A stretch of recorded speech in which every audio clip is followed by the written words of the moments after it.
Actually, 6 p.m. We have a special meeting of the Board of Directors. I guess we would first start with the roll call. Director Sethi, I'm here. Akbari, Here. Gunther, Here. Huang, Here. and Weed. Here. Now, please join me for the Pledge of Allegiance. I pledge allegiance to the flag of the United States of America and to the republic which stands one nation under God, indivisible, with liberty and justice for all. Thank you. All right, we have public comments. At this time, we are open to any item. So this is a special meeting though, so it would be really related to items on the agenda, as I recall. Well, President Weed, I have some housekeeping remarks that may assist folks in making those. Oh, please. All right, thank you. Sure. So good evening, everyone. And on behalf of the Alameda County Water District Board of Directors, I'd like to welcome the public's participation in this special meeting of the ACWD Board of Directors. My name is Ed Stevenson, and I serve as the district's general manager. Members of the public may participate in the special board meeting either by using the Zoom app or by telephone. This special meeting will include a public hearing focused on the district's transition from at-large elections to zone-based or district-based elections in accordance with the California Voting Rights Act. Following the public hearing, we also have one action calendar item to address on tonight's agenda, as well as a closed session item. If you are participating via Zoom, we ask that you mute your microphone unless you're speaking. You may also be placed on mute by the district secretary. The district secretary will unmute participants at the appropriate time when the board is receiving public comments. In Zoom, you'll be able to view presentation materials as they're presented to the board. At any time, you may submit a question or raise your hand in the Zoom app, and we'll be sure to give you an opportunity at the appropriate time. If you are participating via telephone audio, you may download the presentation slides from the district's website at www.acwd.org.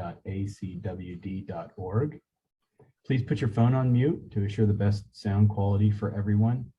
And Zoom on your telephone allows you to use your dial pad, *6 to mute or unmute yourself, and *9 to raise your hand. People participating by telephone will also be given opportunities to address the board. This virtual board meeting is being recorded and will be made available to the public for future viewing. And President Weed, that completes my housekeeping message. Thank you. There are two items on our agenda this evening. The second being the contract for our climate adaptation plan. And so is there any member of the public who wishes to address the board this evening? I do not see any hands raised, so let us then close the public comments on. And then next we will go to the fourth public hearing to receive public input on the transition from at-large to zone-based elections to create 5 zones for members of the Board of Directors pursuant to the California Voting Rights Act.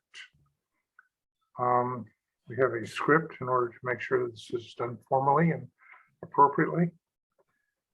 On behalf of the Board of Directors, I'd like to welcome the public's participation in this public hearing to continue the district's process of transitioning from at-large to zone-based elections. At this public hearing, the district demographers will present draft voting district zoning maps and potential election sequencing and receive input from the public. The board welcomes your input into this important process. Again, thank you for your participation. Now, let us review the ground rules of the public hearing. I will open the public hearing, and ACWD staff will make some brief remarks, followed by a presentation from the district's demographers to share the draft zone maps currently under consideration. The presentation materials can be viewed online through the Zoom app, or can be accessed on the district's website with the agenda and materials for the meeting. That is www.acwd.org. Upon conclusion of the presentation, the board and the district stenographers will receive public comments and input. Upon conclusion of the public comments and input, the board will request input from staff, general counsel, and the district stenographers as needed to respond to questions or comments that were raised by the public. And then I will close the public hearing. There is a potential. I do not see a large number of people on board, so I think we need not worry about time limits on the presentations, which have historically been 5 minutes. If it goes beyond a certain period of time, we reserve the right to ask that the public comment be curtailed by that individual. As the hearing is being conducted online and by teleconference, persons who wish to make public comments can so indicate by raising your hand. There's a device on your screen. In the Zoom app, submitting your comments or questions in the chat feature in Zoom or by speaking up verbally when the open public comment portion of the hearing. As will be recognized and you will respond. When making public comments, please be sure to unmute your phone line or computer microphone so that you may be heard. We ask that you please state your name and service address when making a comment. Providing this information is voluntary. So let us go to the open public hearing, and which is now open. And now staff will provide some brief comments, followed by the presentation by the district demographers. I ask that you refrain from asking questions or making comments until I open the public comment portion of this public hearing. Thank you. And the General Manager will now proceed with some additional introductory remarks. Thank you, President Weed. And before we begin, I just wanted to provide some additional context for this public hearing. So the ACWD Board of Directors are currently elected at large in accordance with the district's enabling legislation. The California Voting Rights Act prohibits the use of at-large elections if it impairs the ability of a protected class to elect candidates of its choice or its ability to influence the outcome of an election. Numerous public agencies, including the district, have been contacted by private law firms alleging violations of the California Voting Rights Act in a push to move agencies to district-based or zone-based election systems. While the district does not agree with those allegations, the board has engaged in the process of moving toward a zone-based election system. In accordance with the California Voting Rights Act, the district is conducting a series of 5 public hearings to receive public input throughout this process.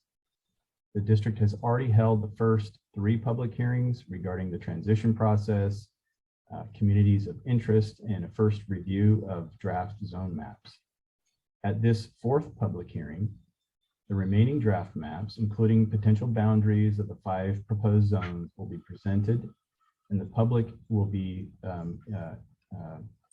encouraged to provide input and on the configuration of the zone boundaries and the communities of interest to assist in finalizing the boundaries in the maps, as well as the proposed sequence of elections.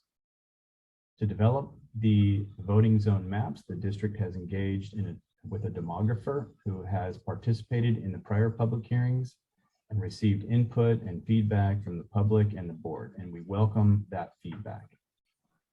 The draft maps to be presented this evening were posted on the district website for public review on January 28th. The district published notice of this public hearing on its website and social media and in the Argus on February 4th and the Tri-City Voice on February 8th. So at this time, I would like to introduce the district's demographer, Shelley Lapkoff of Lapkoff and Gobelet Demographic Research, who will present and describe the remaining draft maps for input. Thank you, Ed. Will you be, I usually share the screen. Do you want to share the screen or?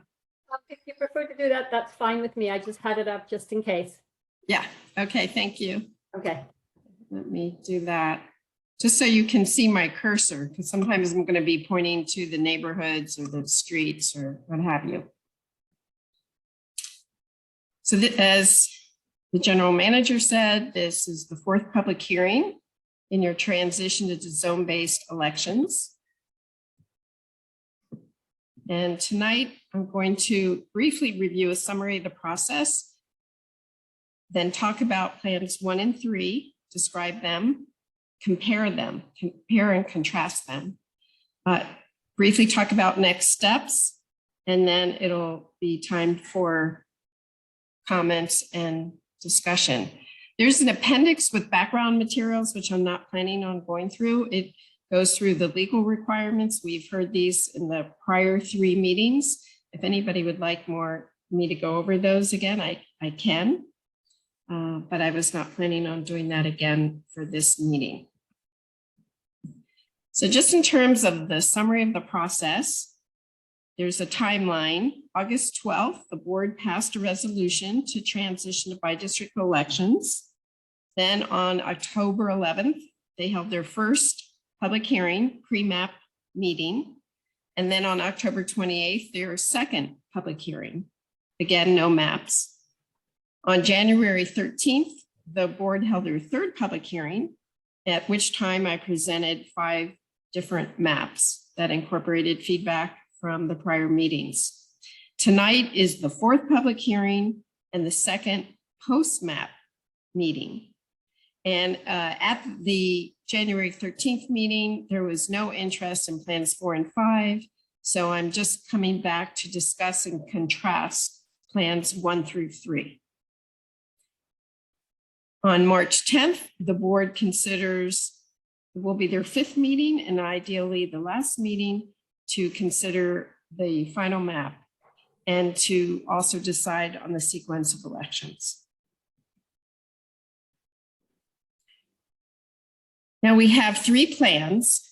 They are similar in some respects. They have the same District 1, which is the city of Union City. That's the boundary, is Union City. And District 2 is largely the same in all 3 plans. It mainly uses Highway 880 as the dividing line. However, in Plan 2, we use a neighborhood boundary, and so there's a few additional people that cross 880 into District 4, I believe it is. It might be 5. But basically, Districts 1 and 2 are very similar, if not the same, in all these 3 plans. So how they differ is the exact sort of into the weeds or into the details is where we actually draw the specific boundary lines. Plan 1 used major streets to divide Districts 3, 4, and 5 from one another. Plan 2 follows neighborhood boundaries for dividing Districts 3, 4, and 5. And then finally, Plan 3 uses elementary attendance areas, follows those boundaries in order to give us the boundaries between 3, 4, and 5. So let's compare and contrast these plans. Here is Plan 1. Its focus is on using major streets. Here is, I'll just briefly go over, the cities are color coded. So Union City is green, Newark is yellow, Fremont is gray, and Hayward, which has no residential population in the district, is in salmon color. Now notice that District 1 boundary is the same as Union City. So that seemed like a very nice boundary. Everybody seemed to agree with that idea. And then in Plan 1, you can see 880 is District 2. So everything west of 880 is in District 2, except for the part that's in Union City, which is in District 1. So now we're dividing the area east of 880 between Districts 3, 4, and 5. And here we're using, in this plan, major streets to divide these districts, and I won't go over them. We did that in detail last time, but if you wish, I can go over them in detail.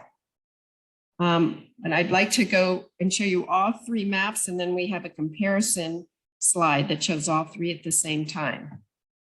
So now this is Plan 2, and slightly different lines because they're following neighborhood boundaries rather than major streets. And sometimes they're on major streets, but sometimes they're not. So this area is not so much following major streets. And really, it's just 2 boundaries that we're concerned with, this and this. And now we have the third plan, Plan 3, that's using elementary attendance areas as the boundary lines. And again, not always using major streets, but sometimes using major streets. And then I have this slide might be most useful because you can see all 3 plans at the same time. I think, one thing about major streets, it's probably what the public notices the most when if they were to look at your plan, unless you had something in the background that's what they're going to look at. So that's the advantage of using major streets, highly identifiable, and the public tends to see that as reasonable. But in any of these plans, I would say, even if we're using neighborhood boundaries or elementary school attendance areas, there weren't really minor streets used. It's not like we really cut through and use any minor streets. So it's just that Plan 1 actually has uses the most, the use of major streets the most. And then this is a summary slide that shows you the actual streets used in Plan 1, 2, and 3 in the boundary between 3 and 4 and the boundary between 4 and 5. And it's really between 4 and 5 that you can see like things get, there are more streets involved in Plans 2 and 3 and a little less straightforward in Plan 1. So if we were just concerned about major streets, you'd probably like Plan 1 best.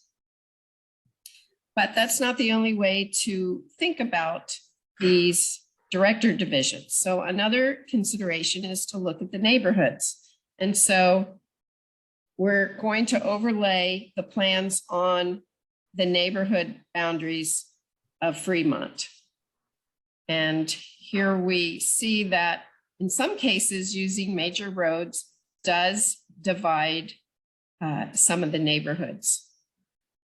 So for example, Irvington is split, Cherry Gardino is split, and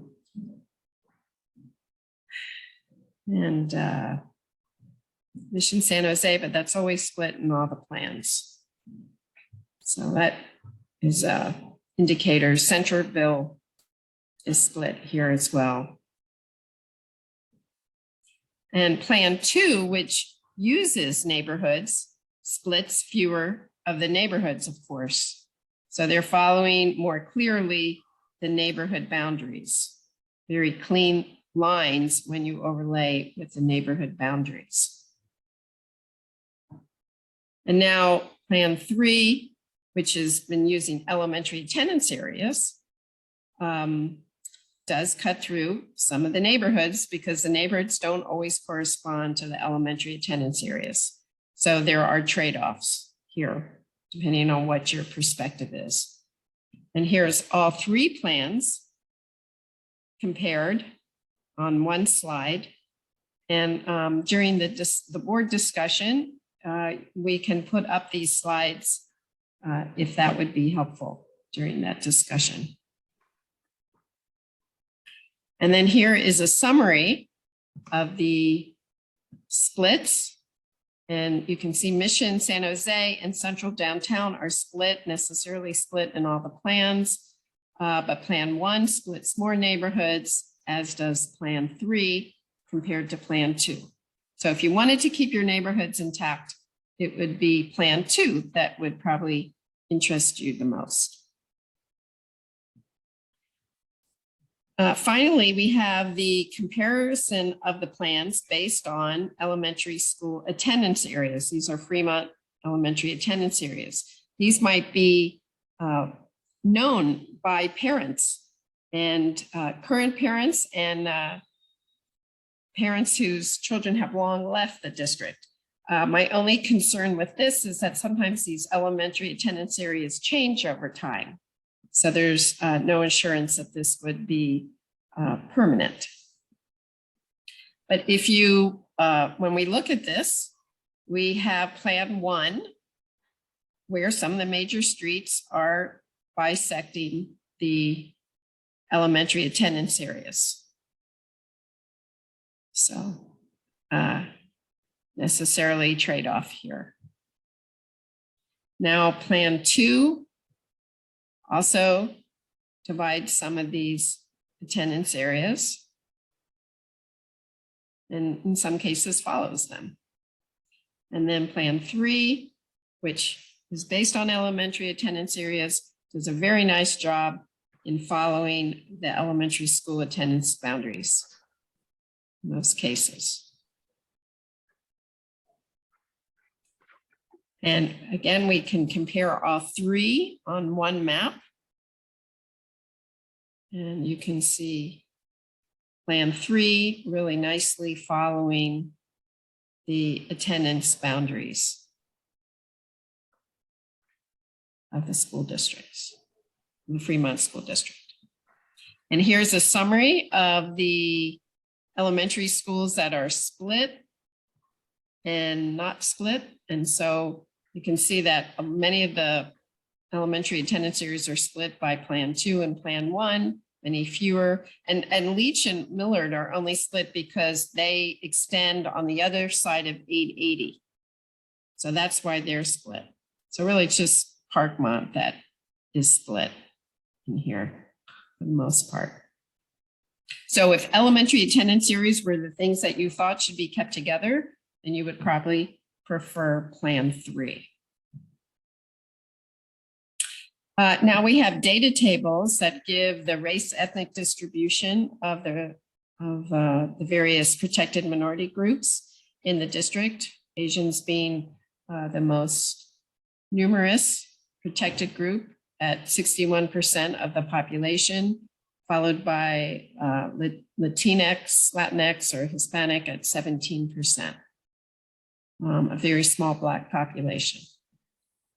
I'm not going to go through these numbers, but just point out the deviation.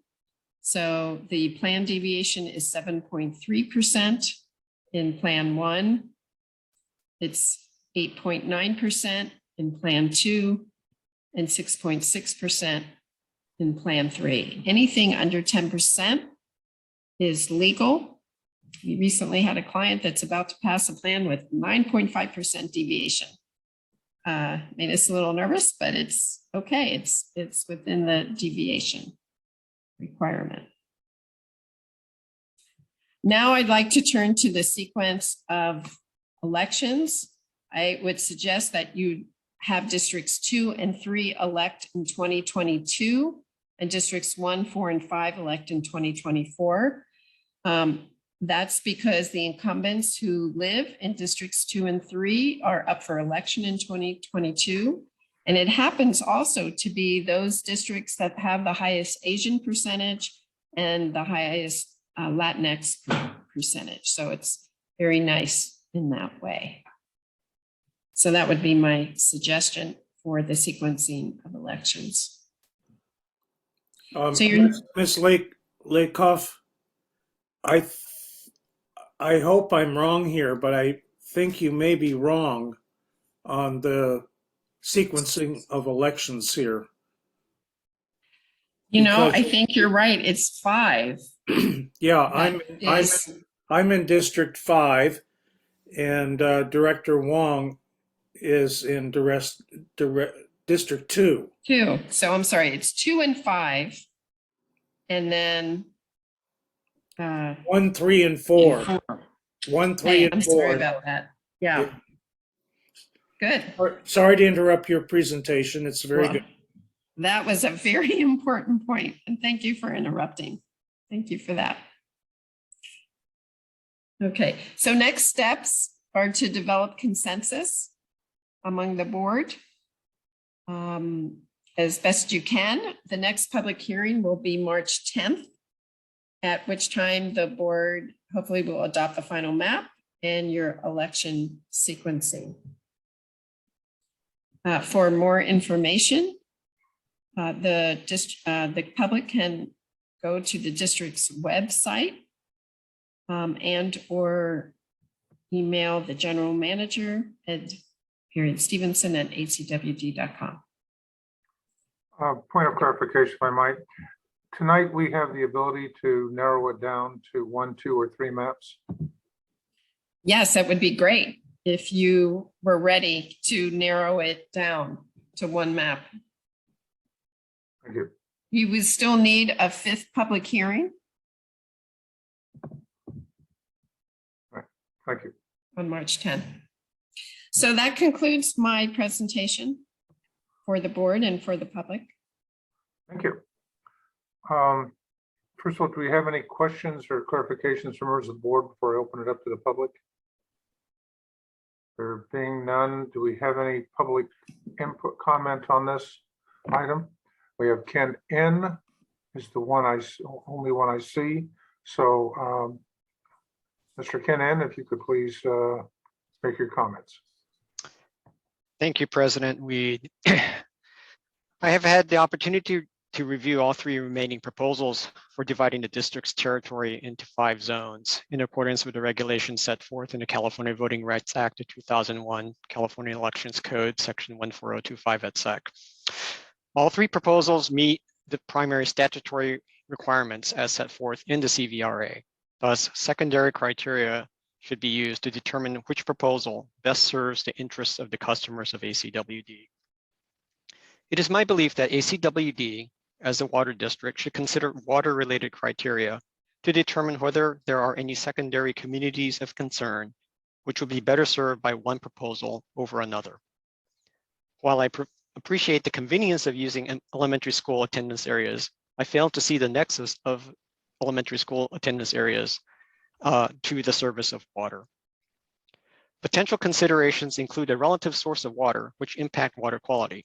For example, customers in different geographic regions served by ACWD are served water from different sources, which results in variations in secondary characteristics of the water provided. For example, hardness or odor, taste and odor.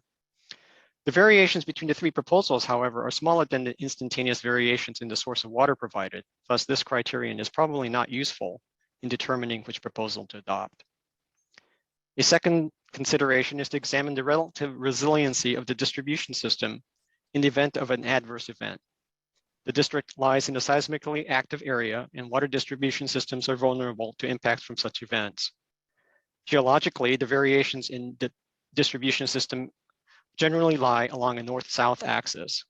Zone 2, for example, lies largely in a liquefaction zone, while the geologic variations between zones 3, 4, and 5 are relatively subtle. Thus, this criterion is, again, not terribly useful in determining which of the 3 remaining proposals is best for the customers of ACWD. A third consideration is to examine the composition of the type of customer. That is, what proportion of the customers within the proposed zone is a single home residential customer? What proportion is a master metered high density housing customer, or industrial or small business? Each of these customer groups is impacted differently by board actions and thus could be grounds for use as a secondary criterion in defining communities of concern. Unfortunately, there is insufficient information provided to determine the distribution of customer types from the material provided by the districts. I therefore request that the district make available as best able in advance of the final hearing data which would help discern the distribution of customer types in each zone for each proposal. Overall, I commend the district and their demographer for making 3 reasonable proposals to consider. I look forward to receiving the requested data to help guide the decision-making process. I will continue to analyze these proposals before making my final recommendation to the board at the final hearing. Thank you. Thank you.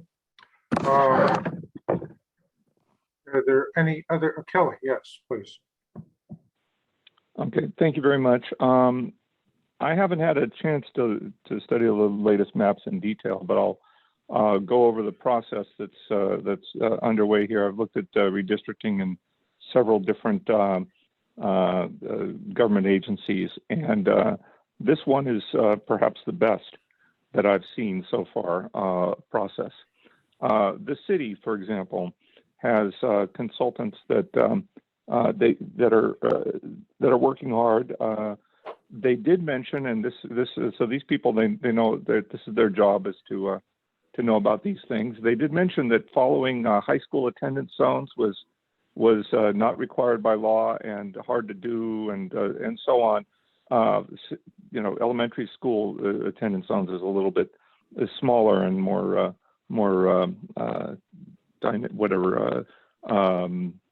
compact or whatever. So it might be technically possible to use them, but really there's no reason to use them because this agency has a different purpose than the school boards. And so both sets of professional consultants are against advising against using these school zone ideas and too much, and I have to agree with them. Then when it comes to another part of the process is a lot of government agencies, their consultants will throw up their hands and tell the politicians that are paying their paychecks to tell me what you want and I'll draw whatever lines you want. Then the politicians approve them. And that process is a little bit underway at the city with with a division between a couple of the districts. That's not happening here too much. So again, the consultant seems to have the free rein to do what they think is works for this district. And then yet another district, this one a water agency. They built a district with an isolated island out separate and divided up a city. A part of it becomes an isolated isolated ward or zone of another district, and you're not doing that here. You're having they pretend like that's contiguous. You are not doing that. It seems like all the maps I've seen have shown contiguous boundaries. So also the idea of keeping Union City together is a good idea, and that seems to be in a lot of the maps. So also keeping Newark together because it's small enough to be kept together. So yeah, I think that this process, I'm very, very happy with how it's going so far, and I think that the amount of political meddling here is a lot less than almost any other government agency that I've seen, and I've seen a couple of them, and some of them are the government meddling is incredible. Thank you very much. All right, thank you. Do we have any other public comment on this item? If not, let me close the public hearing and turn it over to the board. Do we have board members that wish to comment on the presentation? I would like to comment, Director Weed. I had, while attending that Union City meeting that our staff spoke at, the next item after that meeting was Union City's maps, their redistricting. And a very interesting thing came up in their maps. I wish them good luck on their maps. They're doing a good job. They're doing their best. But one of the things they were talking about, and I think we're going to be okay with this, but it was an interesting concept, was that in 10 years from now, we're going to have to redo these maps. And I'm going to throw it out there that, and I don't know exactly where that development 10 years from now is going to be. Speculation. Union City will develop probably a little bit heavier, could throw our numbers off a little bit, skew them a little bit to the larger district size. But I do think that's overcome by the fact that it should be kept whole, best as possible, no matter what, because it is it's a city boundary. Just makes sense. And that would be something that if we had to push it to the limit, I would say do it. But Fremont, Newark is of course in Newark, and I think I'm not sure what those numbers are gonna do to that area. Just a thought to look at these maps and say, okay, where are we gonna be 10 years from now? To perhaps minimize the impact. And I noticed a couple of them, there's some variations between, I kind of consider Warm Springs to be an area that's probably gonna increase in the next 10 years versus, let's say, Niles and Mission. I see, of course, there's also planned development in Newark, which will skew that one as well. Once again, though, the Newark and the Union City districts is set up right now, I would say we hold them because of those boundaries are very, very solid. So it may be a non-issue, but we may want to look at potential development, particularly in South Fremont, when we look at our maps. I'm satisfied with all three maps, willing to go in the direction the board feels. I do like elementary school boundaries. I also like neighborhood boundaries. I do agree with Director Sethi. The school boundaries are a thing that voters, certainly parents, PTAs, whatever you want to call that, those groups, those gatherings are solid demarcation lines. So with that, I'm going to be quiet. I just wanted to pass that on to what I picked up in the Union City map drawing, and was kind of piqued my interest. And I think the demographers have done a great job. And like I said, I support any of the three. I do like elementary school boundaries. I'm not sure I like that map as much. And I would defer certainly to the directors that actually live in Fremont, their options, their choices. What do they like? But that was something that came up in Union City, is what are we going to do 10 years from now when we have to look at all this again? Chair or President Weed, I think I will pitch in Please. second here, if I may. So I attended the same meeting with our staff and Director Gunther for Union City. I did stick around for the redistricting presentations and found it very interesting. And of course, the mayor was the one who was trying to encourage your own council to take a look at where are we going to be 10 years from now, so that we take into consideration what's going in our city. So I, for the most part, agree with Director Gunther, and I will just point this out right up front. I said in the last meeting that I prefer map number 3.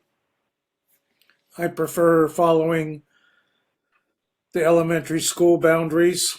But more importantly, there's a balance here in this map that I really like between Union City and Warm Springs.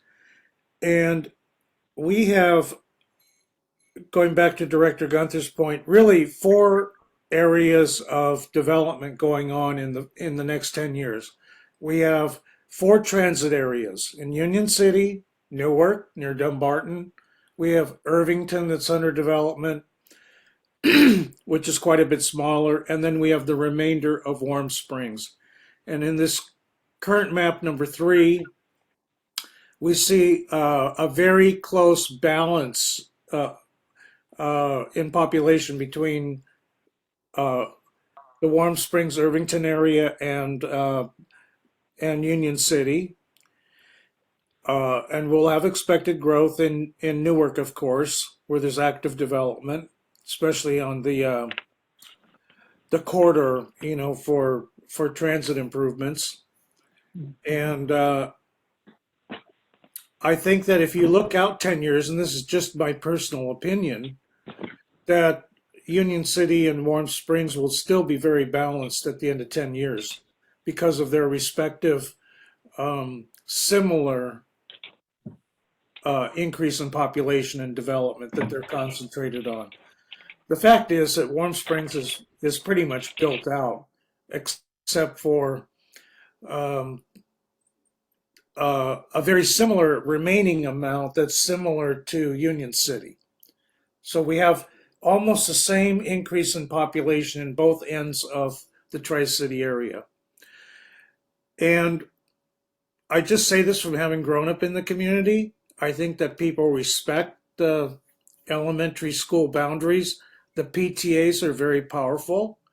And I think, you know, as much as we can for USD, ourselves as a water district, it's nice for voters to understand what their boundaries are for all of their elected officials. It becomes very confusing.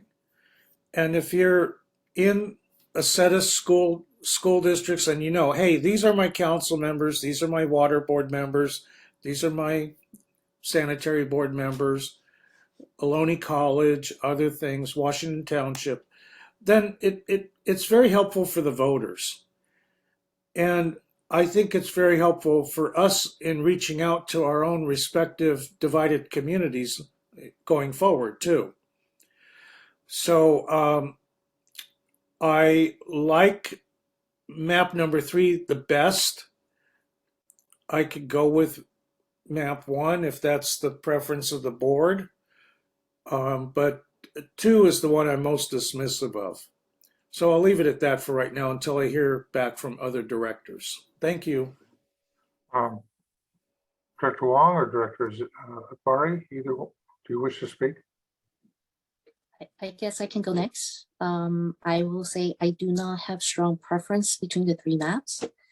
I requested additional overlays. I also decided to take if the 3 maps are equal in my head, do I have other deciding factors that I could use to pick one map over the other? And I actually requested through the general manager for additional maps overlay with these proposed zones, plans overlaid by water hardness and sources of water supply. And I will tell you the conclusion is they're no help. The 3 maps are still equal in my mind. My second hope is to come and listen to our public's comments, see if I could be swayed one way or another. And I think that is still in neutral. We have one more public hearing. We'll see what happens. But at this point, I do not have strong preference, and I can definitely go with what the majority of the board prefers. Thank you. Director Akbari? Yeah, happy to go next. Well, first off, Ms. Lapkoff, I thought that was an excellent presentation. So appreciate all of the detail that you provided us. And of course, appreciate the comments that the public provided as well. I think I'm going to echo a lot of what's been said already. I think all 3 maps, like I had mentioned in the last meeting, are pretty fine by my take. There's kind of minute differences between each. And so I kind of approached it the same way that Mr. Nishimura and Director Huang talked about as well, you know, looking at other communities of concern, if you will.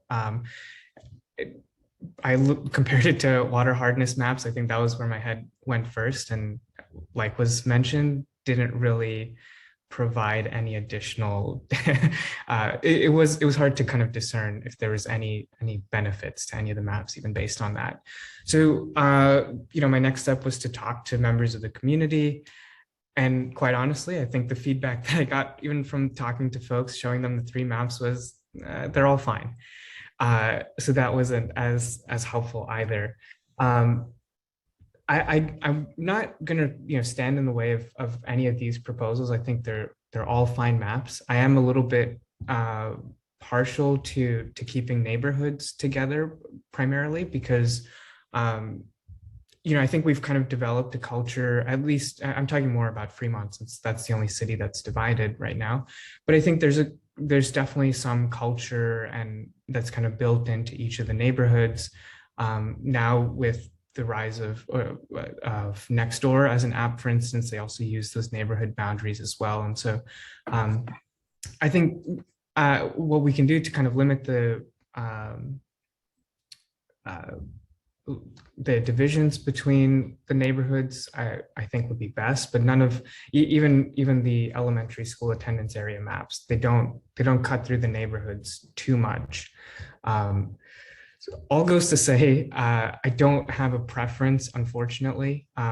If I were pressed on kind of ranking the different maps, I think I'm pretty fine with 3 and 1 and 2. I don't even know. They're all good. So I think Director Sethi definitely has a preference for map 3. I would be more than happy to go with map 3. I think that one is more than fine. But like I said, this is a very difficult decision right now because they're all pretty similar in my mind. But I'll leave my comments there. All right, thank you.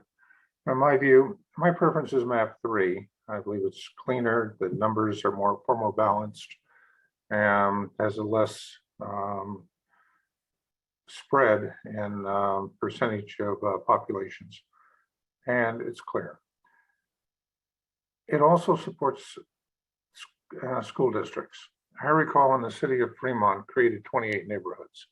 They had brought in a community development and organizer from Fruitvale in Oakland, and she drew up 28 neighborhoods without regard to school boundaries.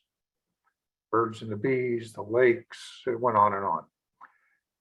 But when you went to the meeting and they asked who were the leaders in each of those neighborhoods, it became who was head of the PTA in each of the school districts. And if you had 3 school districts in that neighborhood, you had 3 community leaders. The social fabric of the community was clearly based on the schools and the school boundaries, not the effort of the city to try and create neighborhoods. On the water supply issues, I think I agree with Director Wong. We're fairly uniform. There are certainly some differences based on issues, but it's never been a policy issue within this board that we've tried our best to try through blending and other issues to equalize the hardness maps. And we've had significant success in doing that. The maps themselves are all essentially the same.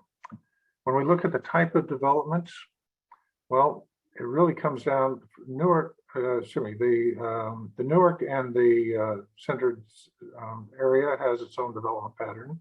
Union City will have its development patterns. Then we go to Fremont. And Fremont now has a cookie cutter plan. It's designed on Artist Walk. A master plan proposal for Mission San Jose, and they literally took the architectural rendering of Artist Walk and said they wanted this in Mission. They've also applied that same architectural rendering to their downtown, with the Chappelle development on Capitol. So that is their mindset of what they want. Small amount of commercial on the first floor and 2 to 3, 4 levels of residential above it.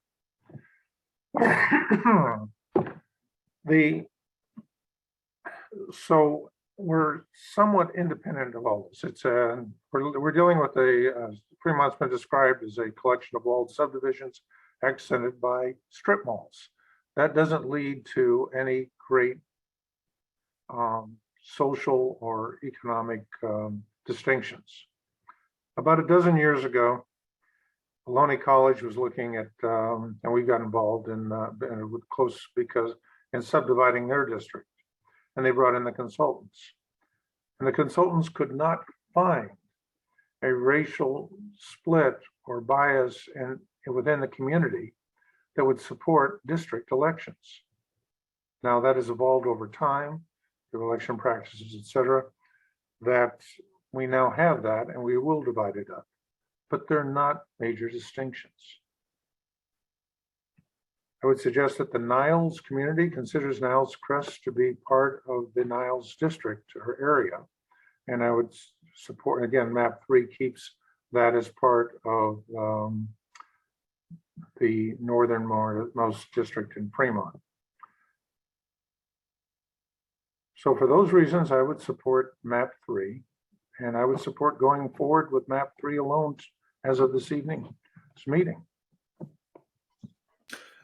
I add the comment at the moment, Director Sethi, I'm going to come back in on map 3, and for another reason, I kind of like map 3 a little bit, I guess, if you were throw the 3 of them up there, but school districts will also change as the population changes. And if we were to kind of follow school district boundaries, 10 years from now, there's a good chance that the changes with the school district boundaries may follow changes that we would need to account for that population changes in the city of Fremont. So if we were to kind of tie ourselves to that now, indirectly tie ourselves to it, 10 years from now, it might make a decision a little bit easier to follow a school district boundary change. Now, granted, we don't have to do that, but it would give us something to work with, because school district boundaries will change as well, I think, as the schools move about and change. So tying it to that is probably a good idea. And I agree with Director Sethi as well, that school, and you too, Director Weed, that that's a basis in the community. Certainly people with children. So I could kind of go forward with going with 3. President Weed, if I may speak up with some additional comments. First of all, I endorse your proposal to just simply move ahead with map 3 tonight, and let's get to the final meeting next month with public input. Number 2, the school districts as a whole in the Bay Area and within our Tri-City area, even though we have an increase in population, we are experiencing a decline in student population, which is greatly affecting the finances of the school districts. And we're seeing it across the board through all 3 cities. We are not going to go through redistricting again during the interim of the next 10 years. So whatever school district boundaries we're stuck with right now are going to stick. We probably will see declining populations in each one of those respective areas around the Tri-City area. Third, I want to comment on the neighborhood plan, and I respect the comments of Director Akbari, but having, grown up 60 plus years here in Fremont, I think I know what my neighborhoods are in the Tri-City area. And one thing I was extremely disappointed in when the city of Fremont tried to establish what its neighborhood boundaries were, is they brought in consultants to define for us what our neighborhoods were. And in fact, the city councils over the years have absolutely destroyed the neighborhoods in Fremont by taking out all the neighborhood gathering places, the places that were hubs for folks to gather with their families and children and everything, and instead developed strip malls everywhere and fill in with apartment complexes and everything else. They have ripped apart the city of Fremont, in my opinion. That's the disaster of Fremont in trying to, and they can't define neighborhoods anymore because they've all disappeared. I grew up here. I know what all the old neighborhoods were. We've had a dysfunctional city council from one transition to another that have destroyed our neighborhoods. And you only have to go up to the city of San Francisco or Oakland or San Jose. And I will point out San Francisco because I have a lot of experience there. You know what your neighborhoods are. You know what your gathering places are. You know where your cleaners and your restaurants are in the neighborhood where you can walk and cycle to. You know the bar that you can hang out in and watch sports, on the weekend. And all of those gathering places in Fremont, the fourth largest city in the Bay Area, have been destroyed. I'm speaking up as clearly as I can as a public official. I grew up here. I know it. And the same has been going on in Newark and in Union City. And that's why I'm very disappointed in our Tri-City area. That's why we are not a hub for people coming to the area anymore. And you can't create a downtown in Fremont that primarily exists on medical care and patient care and everything like that. That's not a hub, even though it's close to BART. And we've destroyed the Warm Springs area close to BART too. And we have a non-existent area around Irvington, BART, that multiple city councils are trying to establish. They spend tens of millions of dollars and they can't establish a neighborhood. And this is I say this, Director Akbari, you're in the beginning of your political career in our area, and I say this to other people. Don't lack the vision of where we should be. Take the lessons from other cities that are successful in creating neighborhoods and don't destroy them. And that's what we've done. So I like the fact that PTAs, active organizations within the city, next door neighborhood is amorphous, cuts across lots of boundaries. We don't even know what those 28, 32 neighborhoods are. They were defined by consultants that came into the city. Those are not our definitions of neighborhoods as people who grew up here define them. So I think sticking with the school district boundaries, and I'm sorry to be so emphatical here, but I feel passionately about this. Stick to what people know and help people out that are voters. So they know in one ACWD director's area, they've got 2 council members in Fremont, and another area, another 2 council members, another area, 2 council members. They know who their school board members are. They know who their representatives are on Washington Township, Ohlone College, other things. And so I kind of plead for that third case, although I'm accommodating on map 1. And I want to show the greatest respect for our consultants here, Ms. Lapkoff and her partner, that you did a tremendous job. Neither of you grew up in our community, but you have been able to segment it in very responsible ways that I think are very insightful for all of us. Lastly, I'm going to say something that might offend other people in our community, but I want to stand up for what I really believe. I do not believe that the Asian Indian or Asian subcontinent people or Eastern Asian people are underrepresented, protected minorities. This is just a ridiculous reverse definition of the intent of the law.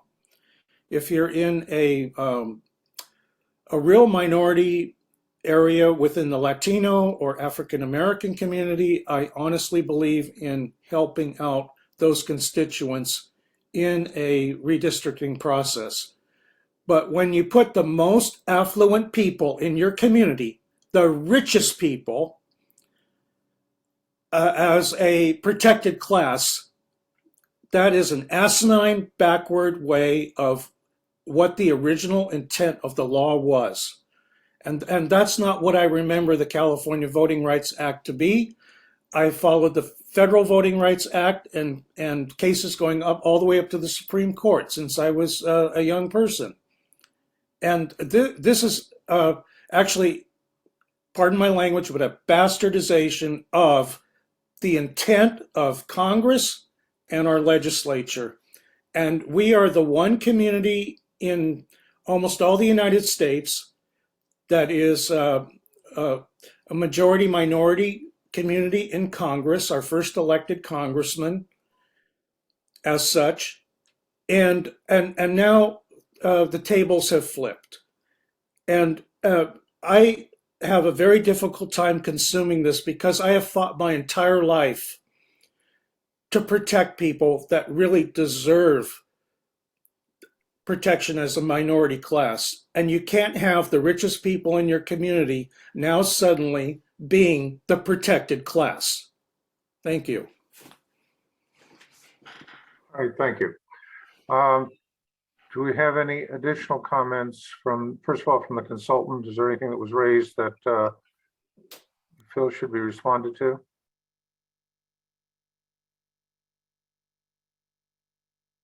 If not, let us then see, is there any other final comment from members of the board? Do we have a motion that anyone wishes to make tonight then that we could put on the table? The board really doesn't need to make a motion, and I'll ask our general counsel to correct me. But at this point, it's mostly important that staff, our demographer, our legal counsel, and the public hears the board's reaction to the options that are on the table now. Ideally, on March 10, that's our next and our final scheduled public hearing. And we would like to be able to adopt the final map, the final plan, and the final sequence of elections at that meeting. So at the last meeting, we dropped 2 of the items, and that was done by board direction rather than by motion. And we can do that again tonight. I'm happy to jump in if you'd like. So we do have 3 public hearings that are going to be on the maps, and you're correct. We had the first public hearing was the third public hearing on consideration of 5 maps, and based on input from the public and the board, it was pretty clear that 2 of the maps were not going to be considered. And so those 2 maps were eliminated from the 4th public hearing, which narrowed it down to 3 maps. And so one of the things that the board could give some direction on tonight, if it's ready to do so, is to say, hey, we've heard the public, we've heard each other, and we would like to narrow the maps further. There's no legal requirement to do that. You can go forward with all 3 maps. But when you come to the 5th public hearing, then it will be time to consider we'll be preparing a resolution. And if there's more than 1 map, that resolution will have a blank for the map, and that would be filled in by motion at the 5th public hearing. So it's up to the board right now to give staff and the consultant and demographer any direction you'd like us to do as we prepare for the 5th public hearing. I would not take a motion. There's no action tonight because we still need to complete the 5th public hearing. I believe it's in my opinion that a single map would help clarify and focus the discussion, particularly if there were minor changes that were being pointed out. So do we have support on the board for going ahead with map number 3? I will pitch in my support. I'll support it. I don't know if it's really an issue that we have to do that. My support tonight is item 3, map 3. It probably, I strongly feel, would probably be map 3 in the next meeting. I don't know if we lose anything by keeping the 3 maps in the next meeting. That's my only concern. I'm very satisfied with map 3. Do we gain a whole lot by gathering around map 3 tonight? Not sure. I mean, my position is I'm with map 3. But do we want to just leave them there and just fill in the blank at the next meeting? I don't know. I'm indifferent, I guess. We have 2 other board members, Director Wong. Actually, I think I can start saying that not hearing any support for map 1 or strong feeling for that map 1, I think we definitely drop that one. I am intrigued and a bit curious to hear from Director Akbari in terms of how strongly he feels about map 2. The way I looked at it, map 3, I could support map plan 3 because one, it has the lowest population deviation of all 3 maps. So this is from a very mathematical, how many people is in each district, right? And I believe if I heard from a demographer correctly, even though we call plan 3 the neighborhood plan, it still does follow major streets.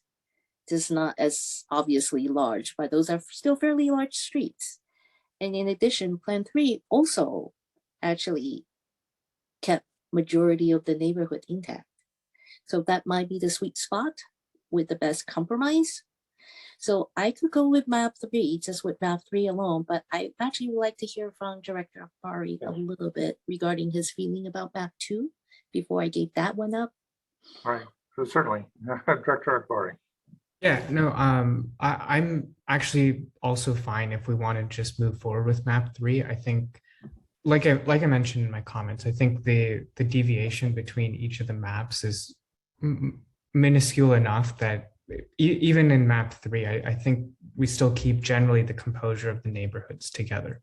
So I think there was a pretty coherent argument made to why we want to stick to some kind of school boundaries. I can definitely get behind that. Of course, those will also be changing over time, but like Director Gunther mentioned, if we tie ourselves even loosely to some kind of boundary, when we do have to redraw the maps in 10 years, I think that gives us a little bit of benefit for some kind of framework to work with. So I'm happy if we want to move forward with just map 3. It feels like there's a general consensus there amongst the board, so I'm happy with that. But I did also see a hand from a member of the public, from Mr. Nishimura, so just want to point that out. I did not see his hand up. Mr. Ken N, did you wish to put up your hand? Yes, the hand is now up. Okay, please. Yes, I understand the board's considering moving to a single map. As a member of the public, I mean, it would be, I think, more preferable to leave all 3 maps up for consideration. In my earlier comments, I did not mention congruence of the zones, the proposed zones, with other district-based elections. And I believe it was Director Sethi that pointed out the importance for the voting public to understand where who their representatives are, and that they understand where the boundaries are.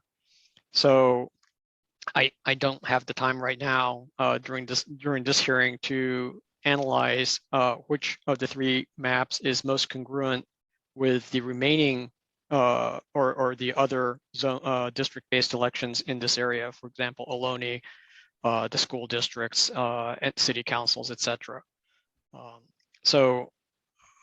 And I do resonate with Director Sethi. The electorate does benefit from having some semblance of continuity and understanding that this line represents. President Weed? Yes. Yes. Director, Am I being heard? let's let Mr. Kennan finish his comment. Director Weed, it sounds like you're trying to say something, but we can't hear you. You cannot hear me? No, President Kennan Weed, it is sounds down. like you're trying to say something, but Am we I can't hear am I you. off the? I can hear President Weed just I fine. think it's just Director Sethi who might be having audio issues.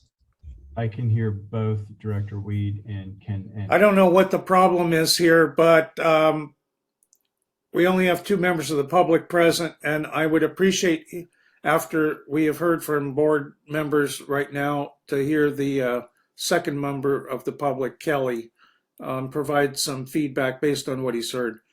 All right. I appreciate his comments and the former speaker too. All right, fine, thank you.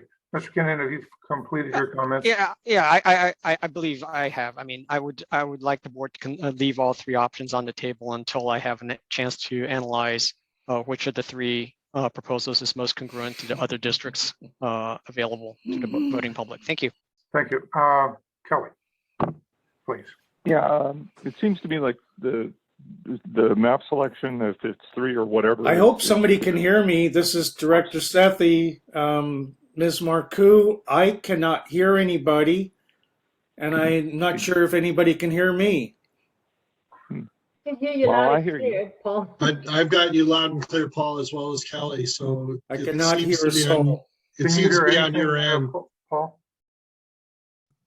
Let I me think, put you on a- I think maybe someone should just text Paul. Can you hear me or- now? We We can we hear might you. want to, Can you we hear might us? want to just take a quick break to be sure Paul can hear. Because it sounds like he can't hear anybody. Well, I can't hear anybody else. I see the message from Mr. Stevenson, but I can't hear anyone else. Okay, maybe we can put you on a voice over a telephone and video over the computer. And I am unmuted. Can we put him on a telephone connection? I'm going to try to re-sign into the meeting, okay? And then start all over again. We will take a 5-minute break.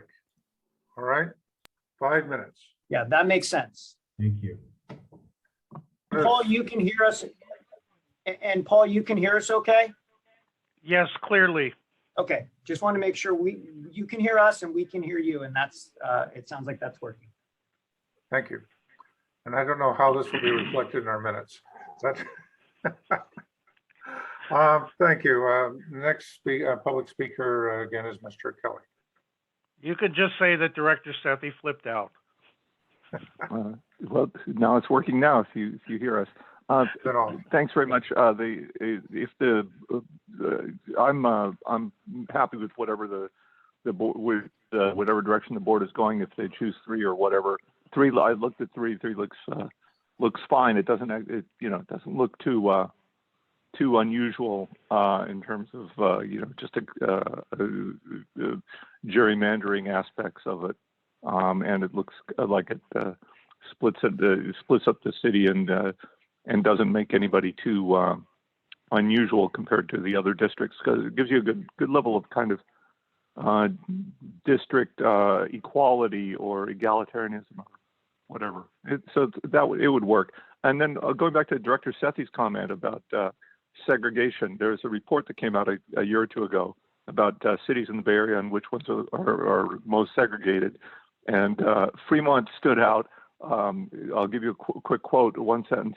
Fremont, Cupertino, Daly City, Union City, and to a lesser extent, Canyon City and Los Altos stand out as areas of extremely high concentrations of Asians relative to the region, helping explain why they score so high in terms of segregation.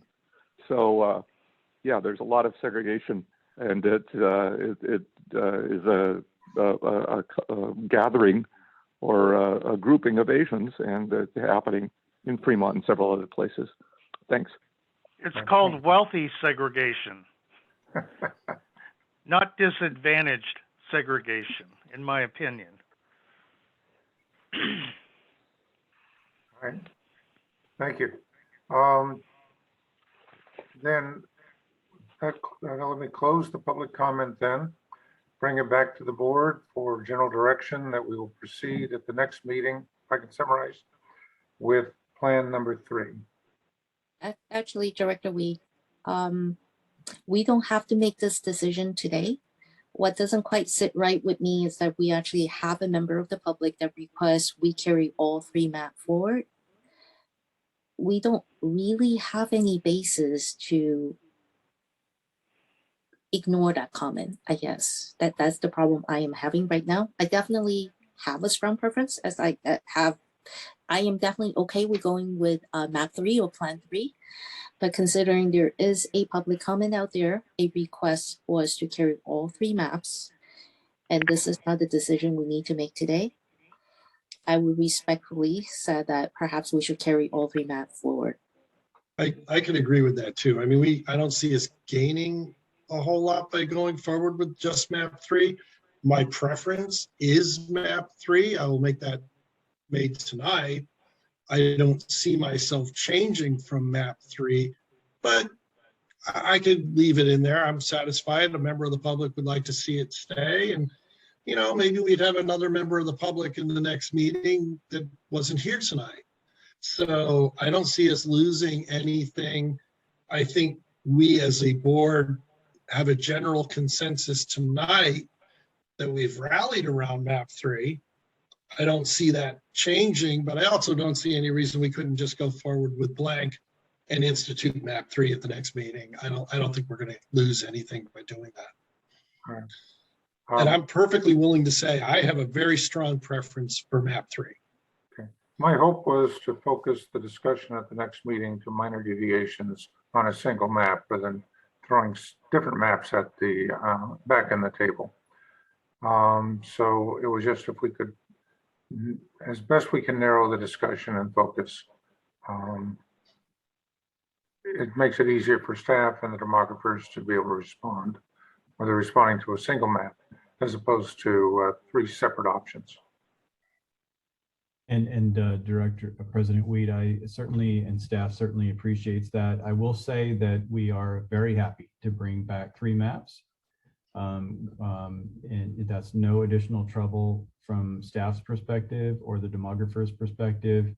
If the board and the public want to consider all 3 maps again, that's okay. We do have one final public hearing scheduled in this process. And so to the extent there was consensus on narrowing the field, that would be helpful. However, we are absolutely fine in bringing back 3 maps. All right, so at this point, what is the consensus? Do we have a consensus of the board to proceed with all 3 maps at the next meeting? Looks like Shelley may have a comment, John. Please. I was just going to say, this doesn't preclude you from bringing back all 3 maps, but I've heard their strong preferences are for Plan 3. And if you like, I can take another look at Plan 3 and see if there are any other tweaks that I think you might want to consider. And if there are, we can name them like 3A, 3B, 3C. If there's anything that I think you might want to alter. But I wouldn't do that with plans 1 and 2 because it's, it doesn't seem like that would be that valuable. This is Director Sethi. Can you hear me? Yes, we can. Yes. So I would encourage us as I go along with President Weed, let's narrow it down, go with what the consultant is recommending, because I believe there will be some more fine tuning required, and it gives us the option to see what those fine tuning elements are and where we can smooth things out. And there seems to be general consensus, I think, on the board that map 3 is the most favorable. So let's take a deeper dive into map 3 and then look at, how we might smooth the edges around, if you may. All right, Dr. Barr, you have not spoken. Yeah, I mean, I kind of am leaning towards more of Shelley's proposal, of Ms. Lapkop's proposal of kind of going with 3, but then making some adjustments based on the feedback that she's received. That's my preference, but I know we have a member of the public and the board who would like to see 1 and 2 considered. So is there some way where we can kind of focus on the next meeting mostly on 3, make some of those adjustments, but bring back 1 and 2 just to kind of go through them for the public again at the next meeting and show some of the other considerations that were made in previous meetings? Well, may I suggest we're not precluded from proceeding with the consultant's recommendation. Let her look at in depth at 3 and have for background information 1 and 2. I think there's another comment from a member of the public. Please. Mr. Kennedy? Yes, I have a question regarding the process. So I'm now confused, right? So the board was presented with 5 maps. It distilled them down to 3. and now it's trying to distill it down to one. But now the discussion has morphed into, well, it's really three, and then now 3A, 3B ad nauseum. The intent of this series of public hearings was to allow the public to consider the various proposals on the table. If now on the last and final meeting, we're going to be faced with variations on a theme, is that not the same as putting forth a number of options and only giving the public one meeting to consider them?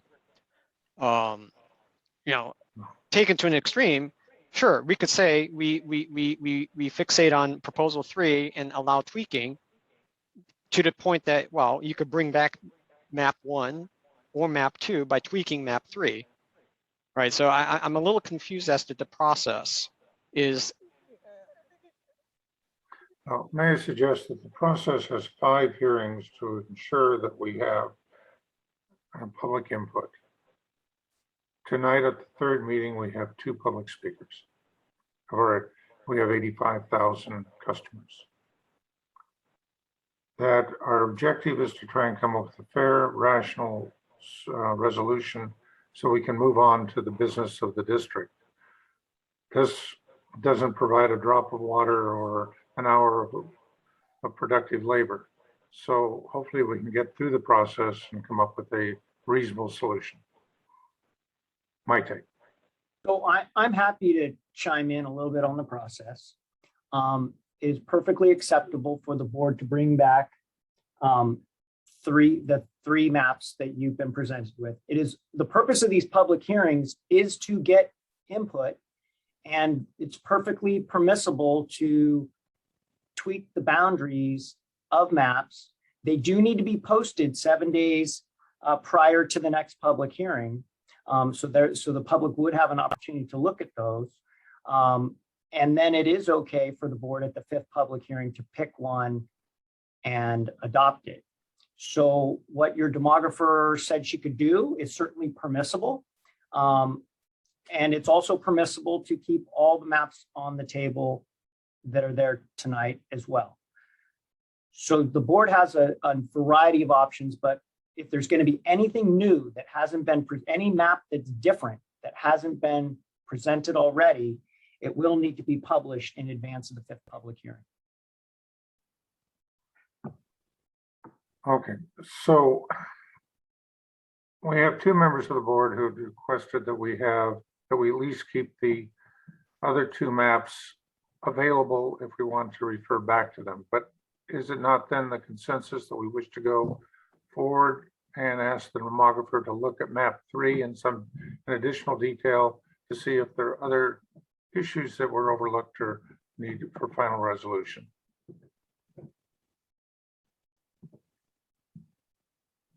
Is that a fair summary? And if not, can I ask that be the consensus of the board for the demographer, trying to consolidate all the ideas into a functioning direction to our consultant?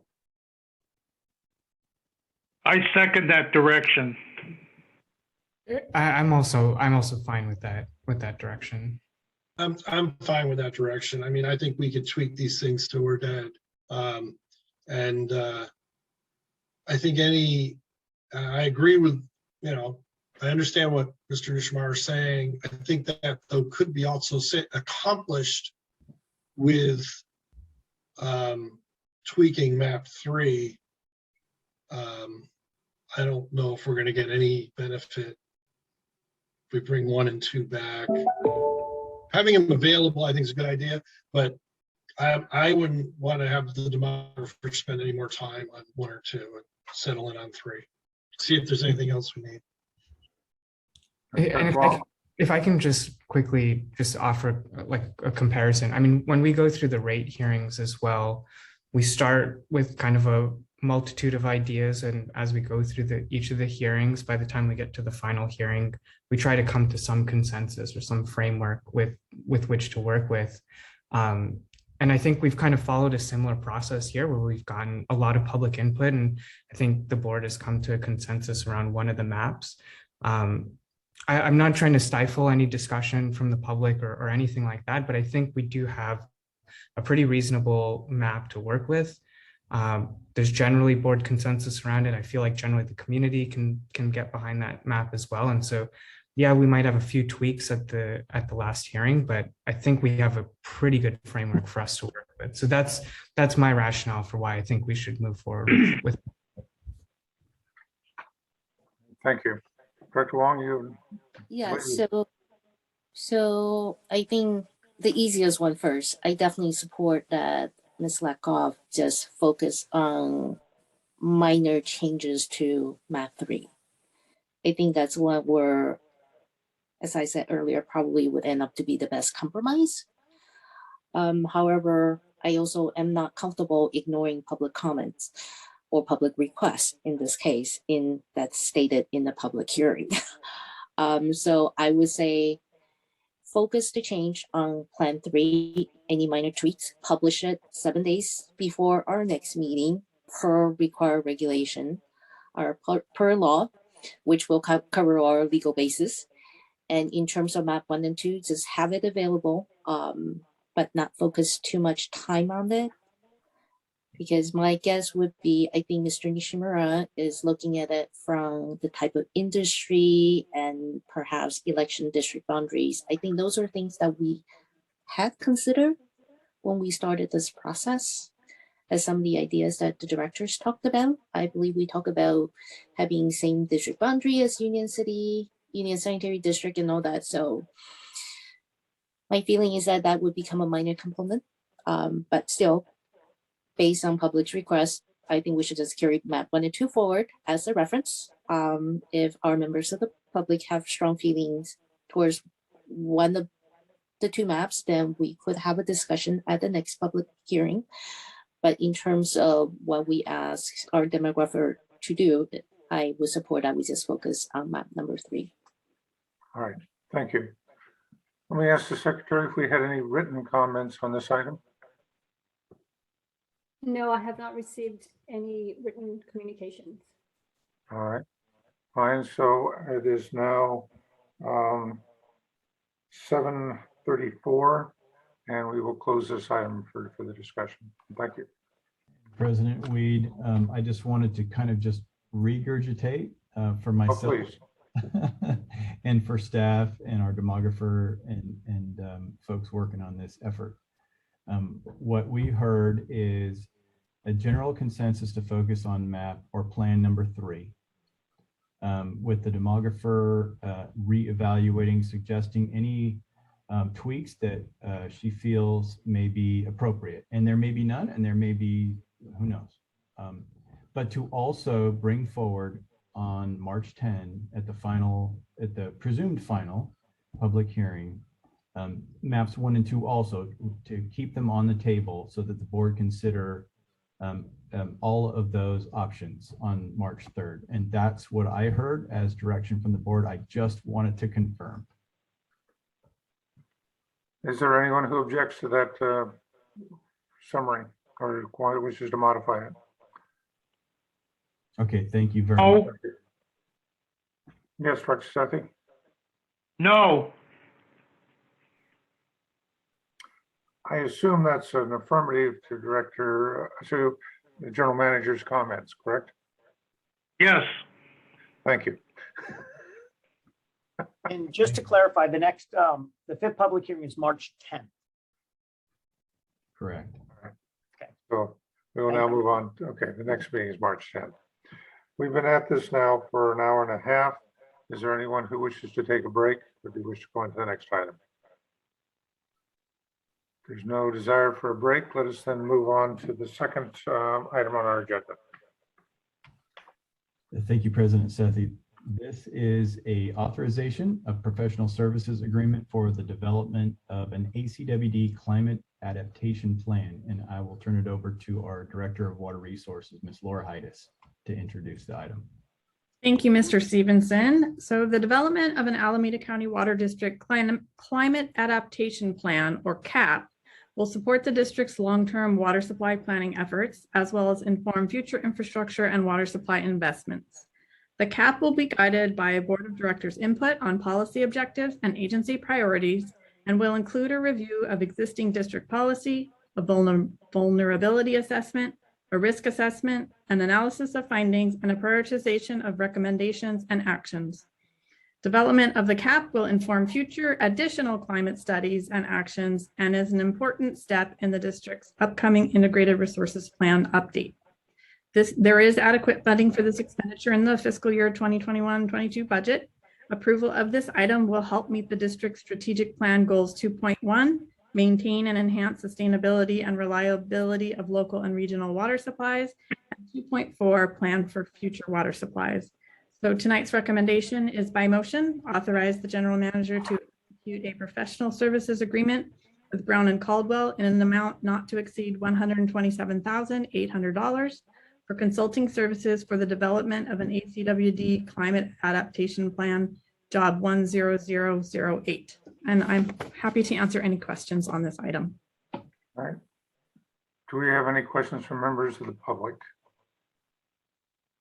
There are none. Questions from members of the board? President Weed, this is Director Sethi. I'd like to speak up. Please. Can everybody hear me? Okay. So thank you, Ms. Heides. I read thoroughly through your report and everything. And I remember our earlier discussions on this very topic going back to 2018. So it's been quite a few years in development here. I just want to introduce a thought that you might consider. I'm not saying you must do this, but I'm just encouraging you through the consultant who's going to meet prospectively with our board, right, in a subsequent meeting, workshop, that we have a number of climate adaptation plans going on. I was in the Aqua Water Management Committee yesterday, where this was being discussed at the state level. We have regional plans that are being developed.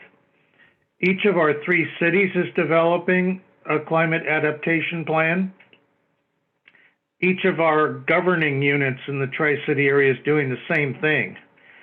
And so what I'm hopeful about is that we take into consideration all of these different, or a consultant does, all of these different climate adaptation plans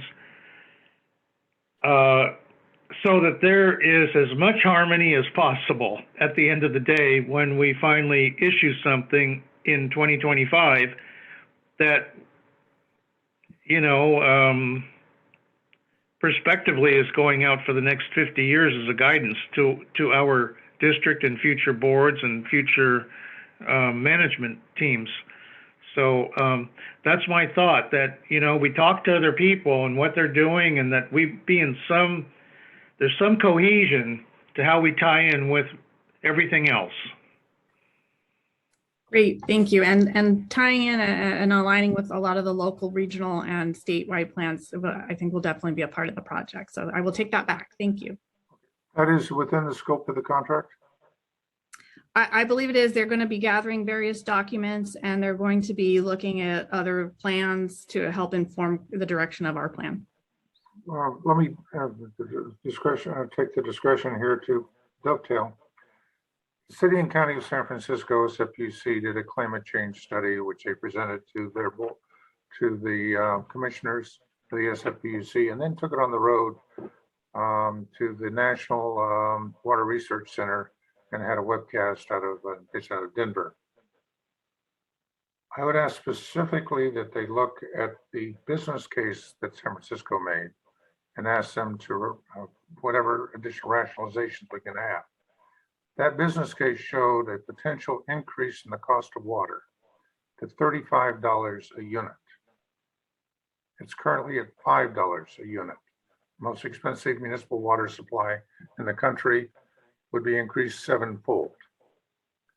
That a unit of water costs $432 per acre foot per dollar. This would be a $15,250 cost of SFPUC water. I think would be very helpful, and we'd all find it of interest how they were going to do that. And that cost was needed for capital expenditures. When San Francisco did the WISA program, and when we started this, when I first went on the Bosca board in 2003, the cost of water was $1 a unit, or about $440 an acre foot.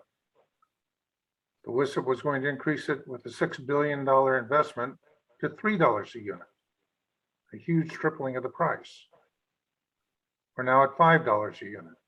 But that extra $2 was going to support $6 billion in capital construction. The proposed $30 increase would support, on using those numbers, at a time when there was much higher interest rate, although low higher usage, $90 billion plus of new construction.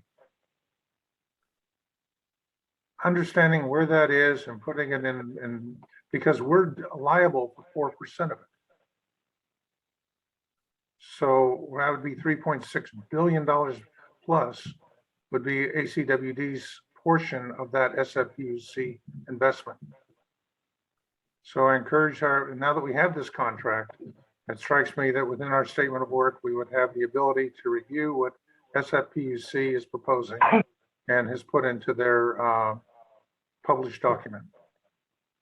Well, thank you. And we can certainly make the consultant aware of this report that you're referring to, Director Weed or President Weed. It was sort of a technical study that was done, and they did use some costs in there to kind of look at some of the different analyses. Our study won't go into that level of detail. It's more of a planning level study. But we will make them aware of that. Well, they were quite proud of the fact that they had done a business case analysis of their technical study. It was that business case analysis portion that I think we need to get a handle on because of the mind-boggling cost that was suggested, that, and how do they plan to spend close to $100 or more billion for climate response. And it could be that they're off by a couple orders of magnitude in their decimals, which I think is probably the more likely scenario, and their PhD consultant made an error on his calculator. You know, I will add this, that we're not the only board that's ever been or will ever be for this water district. And this is a guidance document that we're producing for future boards, future staff, future generations in the community to consider. And so just adding to what President Weed is saying, I think it's important for us to have some outlook, even if it's broad, as to what the cost of SFPUC water will be, where things are going with the state water project, if we do not, or if we do complete a tunnel, which is going to be the most expensive project in state history. And let's not kid ourselves, it's not $16 billion, it's probably 2 or 3 times that cost. And we're responsible for our share of the maintenance and operation of the entire system from Lake Oroville all the way down to San Diego. And we need to consider the cost of our investment in Los Vaqueros, if we make that. And what's the cost of our future desalinated water, if we decide to do recycled water, what's that cost going to be? How much can we gain from it? And what do we have from, the watershed itself? So I would like to see all of those things taken into consideration. It's not for my own satisfaction. I really believe this is a document we're producing for the future, for guidance for the future. And so thank you very much for the project. I appreciate all the work that's being done. Let me open up to other board members. I'm sorry I jumped in on that problem. No, actually, I'm glad you did, Director Weed, because one thing I think we got to remember with San Francisco, anything they propose is the San Francisco PUC, is that their cost for San Francisco hardening of their system, we don't pay for. 2/3. And my suspicions are a fair amount of that money is going to be for their own infrastructure in the city proper. And we're going to have to keep a real close eye on that because, I mean, I don't trust San Francisco. I'm sorry, I don't. You know, we had to force Bosca down their throats, and otherwise we'd be paying for their whole system. I agree with Director Sethi too, that this is a long-term project. I'm very glad we're looking at it. I think you've pushed this, Director Weed. You've commented multiple times on the developments in the city that they need to take this into effect. It's going to be an issue. It's not a matter of, you know, if. It's going to happen. Why? I'm not even going to bother arguing why. It's going to happen.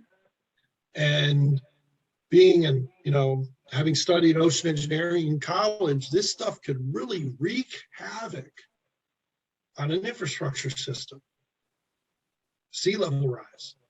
Top that with the concept, you know, state water project. What's that going to do? I think we probably would justify our investments. But, you know, I'd like to see what the consultant has. And if there's something else out there, it would be nice to have them take a look at it. So I'm fully in support of it. Love to see it go forward. Thank you. Director Akbari, do you have any questions, comments? No, nothing from my end at this time. Thank you. Director Wong? Can I just make the motion to move staff recommendation? Do we have a second?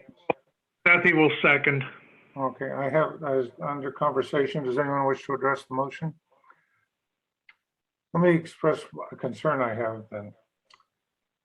Brown and Caldwell were the authors of the bar. They were the contractors on that, and the ACWD project that they identified was recycled water, indirect portable reuse, taking treated effluent from the Union sanitary treatment plant, putting it into our groundwater basin, and then desalinating it to the desal of San Francisco.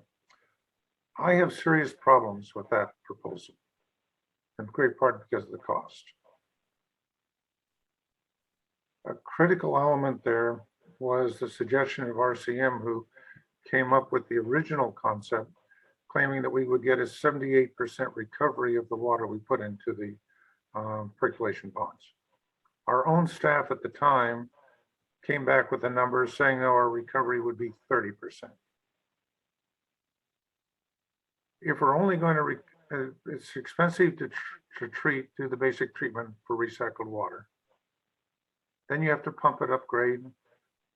And then if we're only going to recover a third of it, you have to more than triple the cost before you run it through another treatment process at desal. Now you're in the upper single digits and thousands of dollars per acre foot.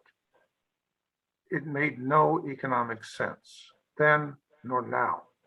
But if they're going into this with, we're hiring a consultant who came up with that as a proposal, and we're able to get it into the Bay Area Regional Reliability Program, for which we're looking for financing and planning. That concerns me, that they come in with a bias. And I'll be bringing it up as we go through. We're going to do some efforts on the Niles Alvarado Aqueduct to retain the existing pipe, which I believe is, rather than removing it, in line to help reduce the cost of recycled water being delivered to the percolation ponds and the quarry pits. I trust that it's never had an open discussion. This may give us an opportunity to do it, but fair warning, I'm going to be very, very concerned about a project which was originally conceived at ACWD staff that makes, in my mind, absolutely no economic sense. So be it. We have some other issues we can work with them on, and how we do it, how we hopefully bring up the Niles Canyon Aqueduct and other issues that get us out of Alameda Creek. But we'll have those opportunities as this plan is developed. Is there any other comment? President Weed, we have a first and a second on this motion, and I just would like to call the question. I agree. So roll call, please. Director Sethi, Aye. Akbari, Aye. Gunther, Dr. Gunther? Aye. Huang, I, and Weed. And I, as noted and commented on. All right, thank you.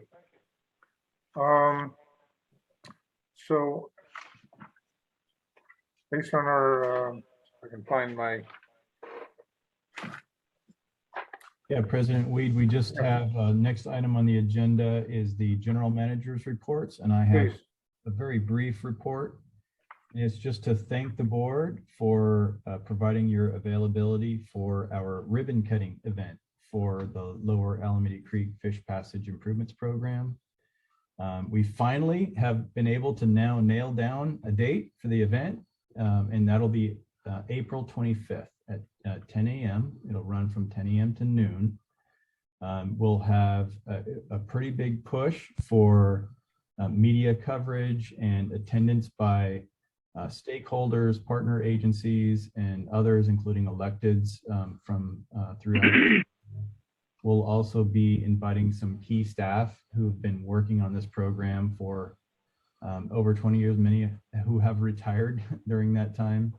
There's a lot of planning going on underway right now, and we'll share more information as we get closer, but I just wanted to just get that out there now. We have a save the date card that's being circulated now, and to the extent you'd like to share that with others, you're more than welcome to do so. And again, there'll be a lot more information coming up over the next few weeks on that really important event for our agency. And that our GM reports. Mr. Stevenson, if I may. Yes. I was reading about the history of fish ladders over many decades going back. I was not familiar that it went back almost a century of building fish ladders.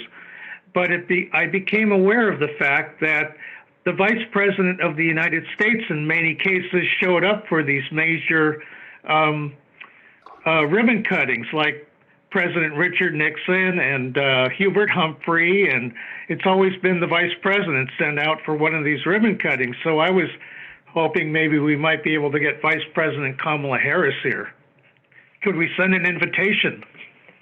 We absolutely could send an invitation. It's in the tradition of the Vice President's office.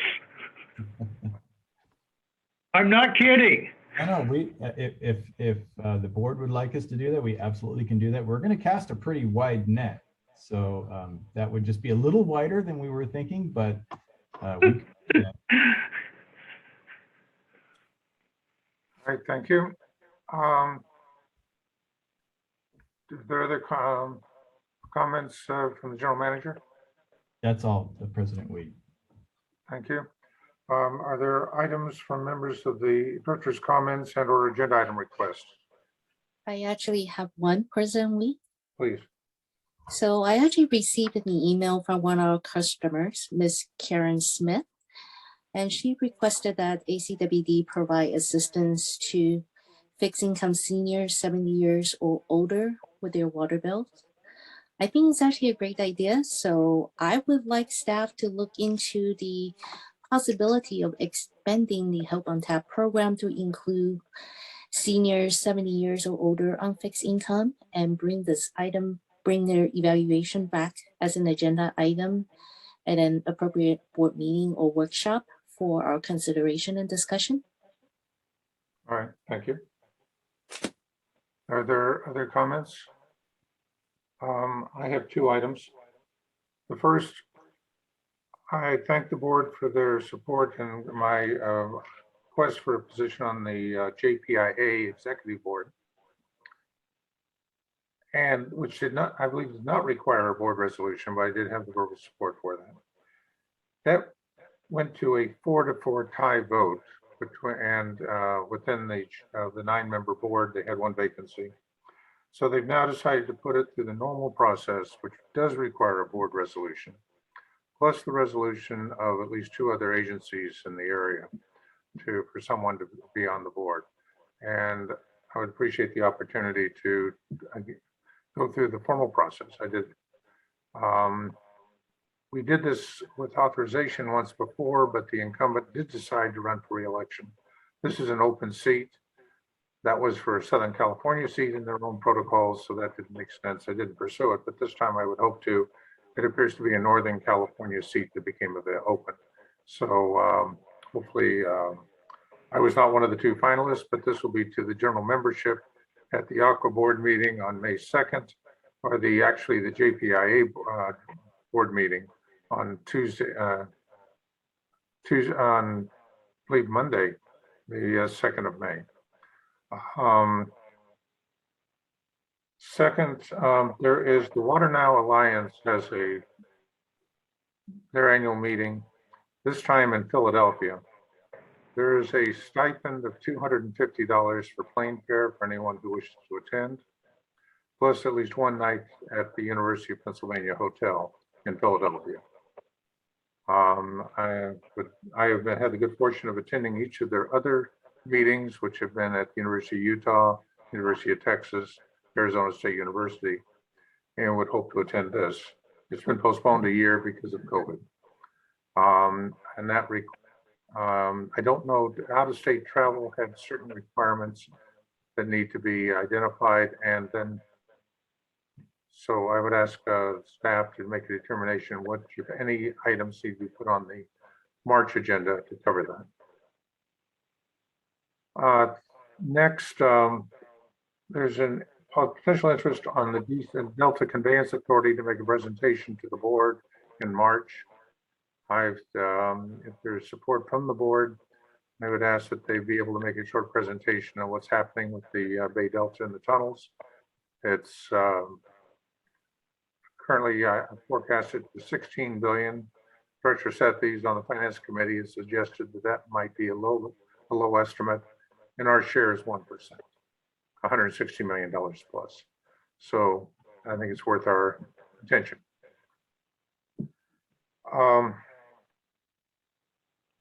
So Director Gunther and I will hopefully be having a meeting sometime in early March to discuss board compensation and rules in relation that revolve around those compensations. And if any board member has any input in that discussion, please provide it to Director Gunther or I, and we'll have a subcommittee meeting in the first week in March. Please provide that input to your general manager. Okay, thank you. Good catch. So input to the general manager that can be shared with the members of the board. Okay. Thank you. Director Sethi? No comments. All right.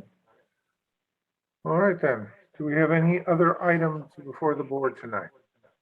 Yes, you have item 8.1, and I'd be happy to bring us into the closed session if you'd like, President Weed. Please. It is now 8 o'clock, and the board is going to convene into closed session pursuant to California Government Code Section 54956.9 subsection D2. Conference with legal counsel, anticipated litigation, significant exposure to litigation, 1 potential case, and we can now convene into closed session. I think we have everyone. President Weed, would you like me to bring us out of the closed session?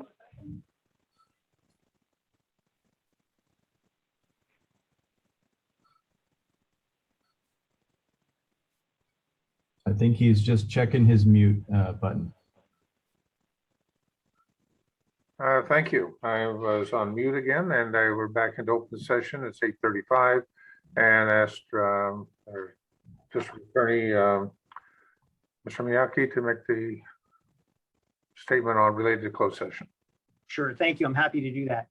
The board convened in closed session pursuant to California Government Code Section 54956.9 subsection 2D, conference with legal counsel, anticipated litigation, significant exposure to litigation, 1 potential case, and no action was taken in the closed session, and that concludes the report. So at this point, if there's no other item before the board, we'll take a motion for adjournment. I don't It's think you need a nodded and motion. moved, and we are adjourned. Okay, thanks very much at 8:35. Thank you, everyone.